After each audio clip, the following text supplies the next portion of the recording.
Hi guys, so today's video is going to be a funny 1-star reviews video. This is a series I have on my channel where I take very popular books and I find the very hateful 1-star reviews that I tend to find funny in some fashion. Normally when I do these videos, I do them for books that I have read, but this one I'm making an exception for. It would be Crescent City by Sarah J Maas. I have a friend who read this and loved it, so if you want to see people speak positively of it, I'll have her video linked down below because most of this video, man, do some people really hate it. What's really stood out to me is pretty much everybody I've seen on BookTube has been loving it, and there is an overwhelming amount of 5-star reviews, which is great for Sarah J Maas and also great for fans of hers and the book. So for all of you that loved it, I'm so glad you did. Hopefully the saltiness is not going to hurt you too much. But before we jump into the funny 1-star reviews, I want to say a special thanks to Campfire, who is sponsoring this video. Campfire is a resource for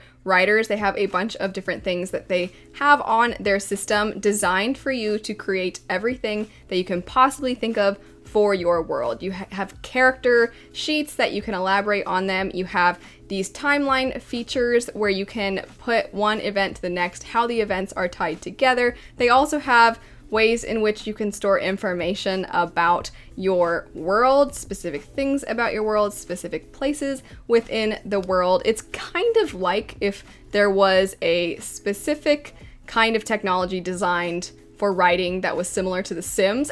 Like if you could make The Sims be about writing and about your world, I feel like that's what Campfire is. You don't get to play as the characters, but you get to develop them. And I don't know about you guys, but making characters and houses was like the best part about The Sims. And I feel like that's what Campfire is, but for your writing. I definitely think it's a great way to kick off your writing endeavors if you are interested in doing that. So I'll have a link to Campfire down below. But anyway, jumping into the super juicy stuff, which would be these negative reviews, I'm going to sometimes just read snippets from these reviews. Sometimes I will be reading parts of the same review because some of these are very long, and we're going to start with one that's like that. I also just feel like this is the perfect one to start with because it says, "Gather around, my friends, and pull up several seats. I give you my worst book of 2020. My God. I'll give you one effing gosh darn clue what Maas's effing take on gosh darn content is, but first I have to make sure that my effing vibrator didn't fall into the gosh darn box of effing My Little Pony knockoffs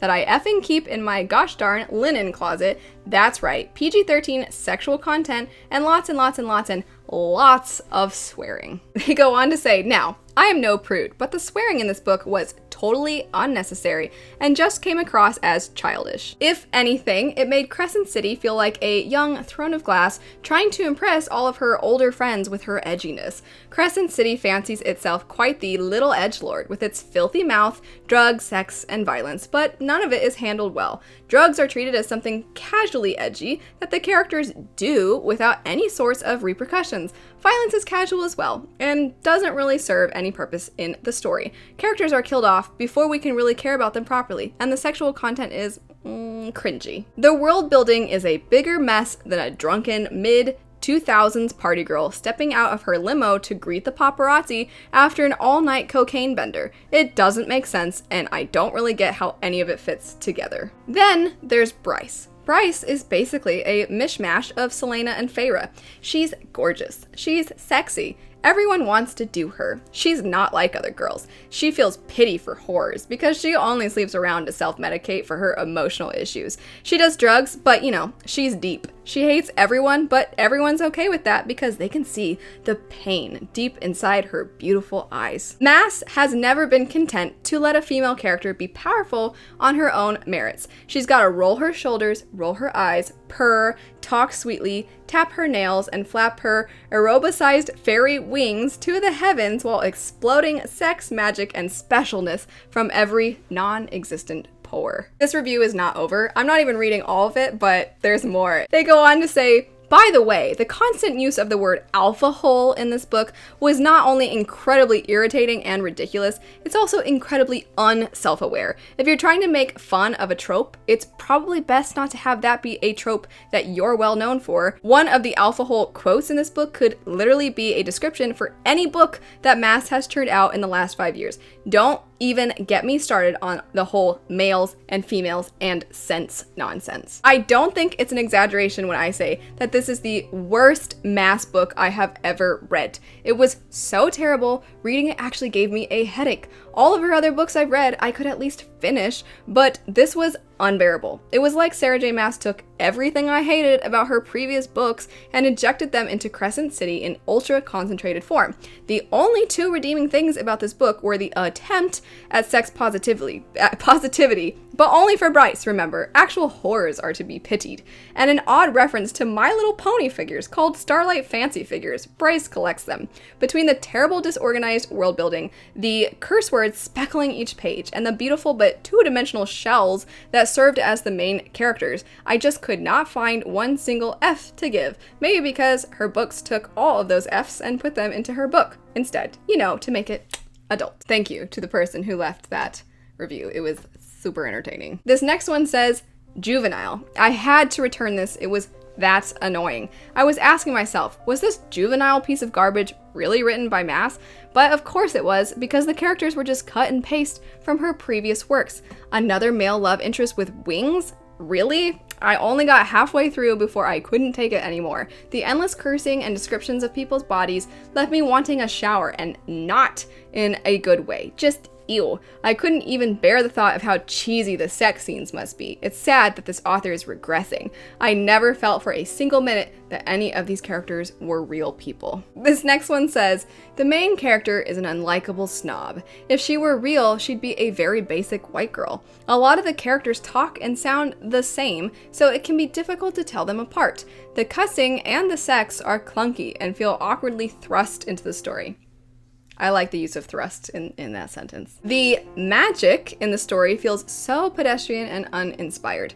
There's also a lot of pointless bits added in. The book would have been a lot shorter and a lot better if it had been edited down. The next one says, a great big disappointment. The love story was pretty bland and the main character, Bryce, is very unlikable.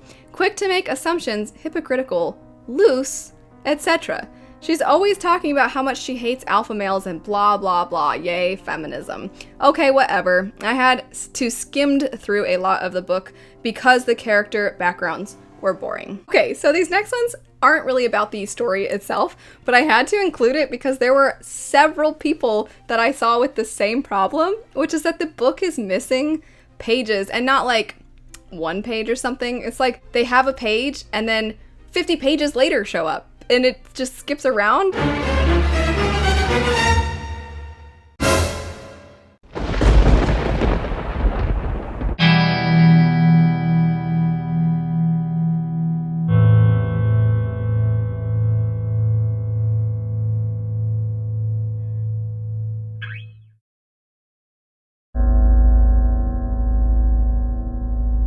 I thought that was so bizarre that it happened to several people. This next one says, this book is young adult, wearing its mother's lipstick in a desperate attempt to look older. This next one says, I can't do this needs an editor fan fiction stuff anymore. Also, the romantic interest is named Hunt. Personal problem, but I grew up around too many rednecks to appreciate Hunt or Hunter as a hot name. I just see a chunky dude with an unflattering buzz who breaks doors in my mind. This next one, pretty great. It says, I feel about this book the way every dad feels when their child does something stupid. I'm not mad. I'm just disappointed. This last one says, you know when you've done your grocery shopping and now it's coming to the end of the week, so for dinner you basically just throw together whatever you have left?